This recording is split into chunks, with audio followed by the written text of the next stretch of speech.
Eyes, look your last. Arms, take your last embrace. And lips, O you the doors of breath, seal with a righteous kiss a dateless bargain to engrossing death. Come, bitter conduct, come, unsavory guide, thou desperate pilot, now at once run on the dashing rocks thy seasick weary bark. Here's to my love. He drinks. O true apothecary, thy drugs are quick. Thus, with a kiss, I die. He dies. Enter at the other end of the churchyard Friar Lawrence with a lantern, crow, and spade. Friar. Saint Francis be my speed! How oft to-night have my old feet stumbled at graves! Who's there? Who is it that consorts so late the dead? Balthazar. Here's one, a friend, and one that knows you well. Friar. Bliss be upon you. Tell me, good my friend, what torch is yond that vainly lends his light to grubs and eyeless skulls? As I discern, it burneth in the capel's monument. Balthazar. It doth so, holy sir. There's my master, one that you love. Friar. Who is it? Balthazar. Romeo. Friar. How long hath he been there? Balthazar. Full half an hour. Friar. Go with me to the vault. Balthazar. I dare not, sir. My master knows not but I am gone hence, and fearfully did menace me with death if I did stay to look on his intents. Friar. Stay then, I'll go alone. Fear comes upon me. Oh, much I fear some ill unlucky thing. Balthazar, as I did sleep under this yew tree here, I dreamt my master and another fought, and that my master slew him. Friar. Romeo! Advances. Alack, alack, what blood is this which stains the stony entrance of this sepulchre? What means these masterless and gory swords to lie discolored by this place of peace? Enters the monument. Romeo! O pale! Who else? What? Paris too, and steeped in blood. Ah, what an unkind hour is guilty of this lamentable chance! The lady stirs. Juliet wakes and stirs. Juliet. O comfortable friar, where is my lord? I do remember well where I should be, and there I am.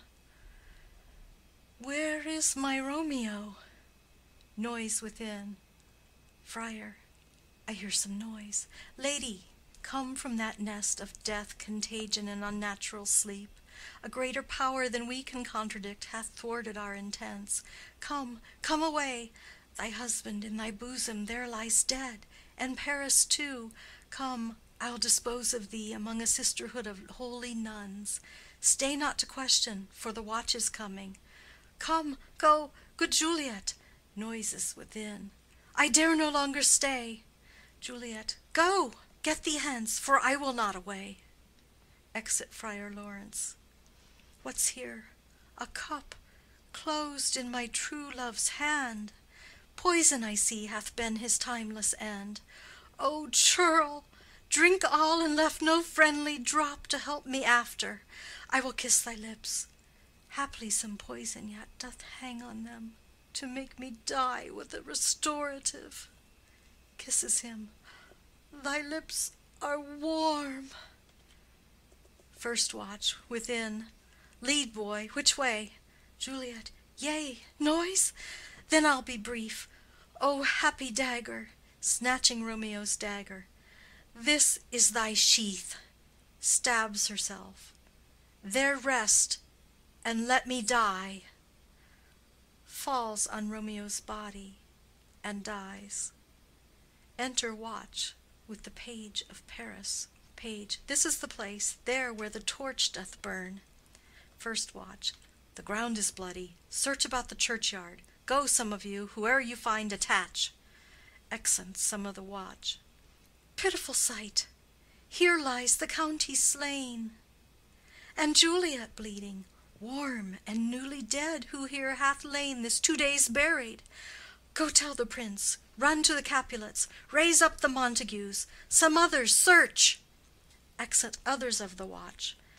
We see the ground whereon these woes do lie, but the true ground of all these piteous woes we cannot without circumstance descry. Re-enter some of the watch with Balthazar. Second watch. Here's Romeo's man. We found him in the churchyard. First watch. Hold him in safety till the prince come hither. Re-enter others of the watch with Friar Lawrence. Third watch. Here is a friar that trembles, sighs, and weeps. We took this mattock and this spade from him as he was coming from this churchyard side. First watch. A great suspicion. Stay the friar too. Enter the prince and attendants. Prince, what misadventure is so early up that calls our person from our morning's rest? Enter Capulet, Lady Capulet, and others. Capulet, what should it be that they so shriek abroad? Lady Capulet, the people in the street cry Romeo, some Juliet, and some Paris, and all run with open outcry toward our monument. Prince, what fear is this which startles in our ears? First watch. Sovereign, here lies the county Paris slain, and Romeo dead, and Juliet dead before, warm and new killed. Prince, search, seek, and know how this foul murder comes. First watch. Here is a friar and slaughtered Romeo's man, with instruments upon them fit to open these dead men's tombs. Capulet. O heaven, O wife, look how our daughter bleeds. This dagger hath mistaken, for lo, his house is empty on the back of Montague, and it missheathed in my daughter's bosom. Lady Capulet. O me, this sight of death is as a bell that warns my old age to a sepulchre. Enter Montague and others. Prince. Come, Montague, for thou art early up, to see thy son and heir more early down. Montague. Alas, my liege, my wife is dead to-night. Grief of my son's exile hath stopped her breath. What further woe conspires against mine age? Prince. Look, and thou shalt see. Montague. O thou untaught, what manners is in this, to press before thy father to a grave? Prince.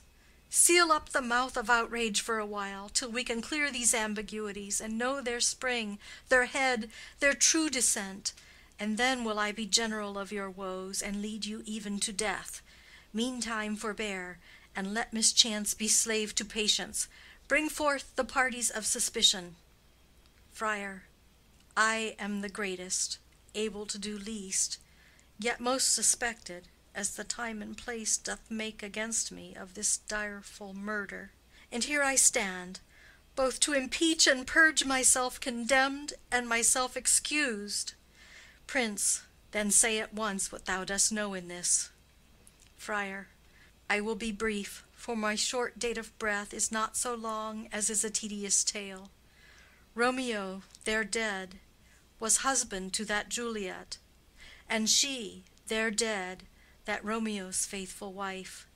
I married them, and their stolen marriage day was Tybalt's doomsday, whose untimely death banished the new-made bridegroom from this city, for whom and not for Tybalt Juliet pined. You, to remove that siege of grief from her, betrothed, and would have married her perforce to county Paris. Then comes she to me, and with wild looks bid me devise some means to rid her from this second marriage, or in my cell there she would kill herself. Then gave I her, so tutored by my art, a sleeping potion, which so took effect as I intended, for it wrought on her the form of death. Meantime I writ to Romeo that he should hither come as this dire night, to help to take her from her borrowed grave, being the time the potion's force should cease. But he which bore my letter, Friar John, was stayed by accident, and yesternight returned my letter back.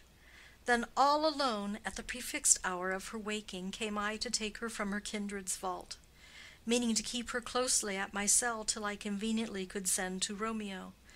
But when I came, some minute ere the time of her awaking, here untimely lay the noble Paris, and true Romeo dead. She wakes, and I entreated her come forth and bear this work of heaven with patience. But then a noise did scare me from the tomb, and she, too desperate, would not go with me, but as it seems did violence on herself. All this I know, and to the marriage her nurse is privy. And if aught in this miscarried by my fault, let my old life be sacrificed, some hour before his time, unto the rigor of severest law. Prince, we still have known thee for a holy man. Where's Romeo's man? What can he say in this? Balthazar, I brought my master news of Juliet's death, and then in post he came from Mantua to this same place, to this same monument. This letter he early bid me give his father, and threatened me with death, going in the vault, if I departed not and left him there. Prince, give me the letter, I will look on it. Where is the county's page that raised the watch? Sirrah, what made your master in this place? Boy, he came with flowers to strew his lady's grave, and bid me stand aloof, and so I did. Anon comes one with light to ope the tomb, and by my master drew on him, and then I ran away to call the watch. Prince, this letter doth make good the friar's words, their course of love, the tidings of her death, and here he writes that he did buy a poison of a poor apothecary, and therewithal came to this vault to die, and lie with Juliet. Where be these enemies? Capulet, Montague, see what a scourge is laid upon your hate, that heaven finds means to kill your joys with love. And I, for winking at your discords too, have lost a brace of kinsmen. All are punished. Capulet, O brother Montague, give me thy hand. This is my daughter's jointure, for no more can I demand. Montague, but I can give thee more, for I will raise her statue in pure gold, that while Verona by that name is known, there shall no figure at such rate be set as that of true and faithful Juliet. Capulet, as rich shall Romeo's by his ladies lie, poor sacrifices of our enmity. Prince, a glooming peace this morning with it brings. The sun for sorrow will not show his head. Go hence to have more talk of these sad things. Some shall be pardoned, and some punished. For never was a story of more woe than this of Juliet and her Romeo. Exit. End of Act 5. End of Romeo and Juliet. Recorded by Becky Crackle, Canal Winchester, Ohio, 2006.